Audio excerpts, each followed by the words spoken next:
Hello, Britain. I am Marcel Lucont. 10 years ago, on this day, something extraordinary happened in your country. It was a little complicated and a long time ago. So I am here to give you a simple, poetic summary of what occurred on that day. Pour yourself a nice, lukewarm mug of sovereign tea and enjoy.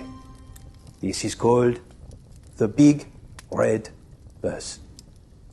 There once was a kingdom ruled by a queen, not quite as mighty as once it had been. The queen had a helper called Dave at her side, who ruled all her people with great British pride. He had lovely neat hair as he waved and he smiled, and like great British cheese, he was tasteless and mild. He brown-nosed the gays as a marriage reformer, and made sure a food bank was round every corner. But in 2016, it all went a bit wrong. He said bye-bye and many new folks came along. But before there was May, Sunak, Bojo or Truss, the kingdom was led by a big red bus. For a fellow named Nige had a little idea, which he kept on repeating for all folks to hear. We should stop giving money to that old EU, a bunch of non-Brits telling us what to do. They look down upon us, those arrogant snobs. They let brown people in, who then take all our jobs. And although Nige appeared like he'd sell his own gran, he got plenty of people to back up his plan. Dave made a deal, so this plan was embedded, for Dave didn't want to come over pig-headed. Let the people decide, the EU versus us. Then appeared out of nowhere a big red bus. It had a big number in white on each side, taking Brits for a big metaphorical ride. All around the kingdom it travelled with rigour, though boffins believed they distorted that figure. In fact, they declared if you just took a minute to check how much money we really put in it and how much we'd lose if we left the EU, but Nige declared, nonsense, big bus coming through. So that big red bus, which was built by some Germans, is now the whole crux on which Dave's fate determines.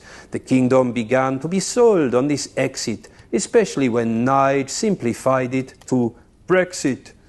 The boffins, to check they weren't misunderstood, said, we've done the maths for you, it doesn't look good. Nige said, ignore them, they're making a fuss. And he cheered with a beer by the big red bus. And Dave said, now they've all the facts for perusal. We'll wake up tomorrow for business as usual. There's no way that my side is going to be beaten. Besides, this guy Nige wasn't even at Eton. But Nige had a friend, a big floppy-haired clown, who could bellow his message around every town. He was down with the kids, being a serial breeder, and said funny things like, one day I'll be leader.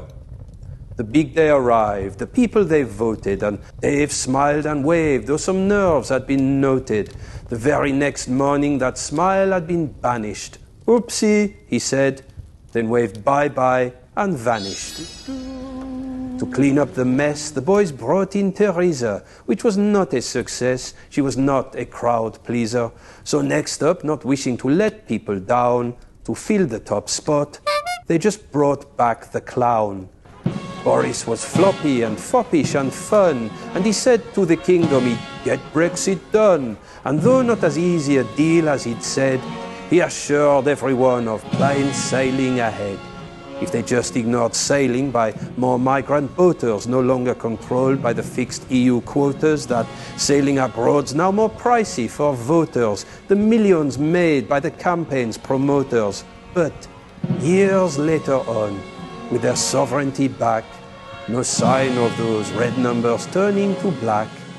Though anyone struggles to think of a plus, they'll always remember that big red bus.